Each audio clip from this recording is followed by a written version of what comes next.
राज्यातील काही जिल्ह्यांमध्ये उन्हाचा चटका वाढलेला असून पारा 40 पार गेलेला आहे, तर काही ठिकाणी अवकाळी पावसानं जोरदार हजेरी लावलेली आहे। आज दक्षिण मध्य महाराष्ट्र, मराठवाडा आणि विदर्भात विजांसह वादळी पावसाची शक्यता वर्तवण्यात आलेली आहे। कोकणात उष्ण व दमट हवामानाचा अंदाज असल्यानं येलो अलर्ट देण्यात आलेला आहे। काल म्हणजेच बुधवारी महाराष्ट्रातील अमरावती आणि वर्धा इथं देशातील उच्चांकी 39.4 अंश सेल्सिअस तापमानाची नोंद झाली आहे। परभणी आणि अकोला इथं 39 अंशापेक्षा अधिक, धुळे, मालेगाव, ब्रह्मपुरी, वाशिम, यवतमाळ 38 अंश सेल्सिअस आणि त्यापेक्षा अधिक तापमानाची नोंद झाली आहे। निफाड इथं 13.4 अंश सेल्सिअस तापमान नोंदवलं गेलेलं आहे। सोलापूर जिल्ह्यातील मोहोळ तालुक्यात बुधवारी मध्यरात्री पावसानं जोरदार हजेरी लावली। तसंच आज मध्य महाराष्ट्र, मराठवाडा आणि विदर्भात विजांसह वादळी पावसाचा अंदाज आहे।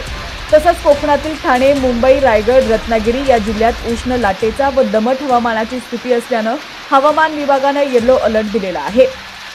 राज्यात इतर ठिकाणी उन्हाचा चटका वाढण्याची शक्यता आहे। अवकाळी पावसामुळे शेतकऱ्यांच्या पिकाला मोठा फटका बसलाय। यामुळे हातात तोंडाशी आलेला घास हिरवलाय, तर दुसरीकडे उकाडा वाढल्यानं नागरिक हैराण झालेले आहेत। सोलापूर जिल्ह्यातील पंढरपूर तालुक्यात सुद्धा पावसानं अक्षरशः हाहाकार माजवला। जवळजवळ 1.5 ते 2 तास लख विजांच्या कडकडाटात तुफान पावसानं हजेरी लावली। नागरिकांनी कधीच असा पाऊस पाहिला नसेल किंवा विजांच्या कडकडाटाचा आवाज ऐकला नसेल। इतक्या मोठ्या प्रमाणात विजांचा आवाज येत होता, त्यामुळे बऱ्याच भागातील नागरिक हे साधारणपणे मध्यरात्रीच्या 1 ते 2 वाजेपर्यंत जागेच असल्याचं बोललं जातंय।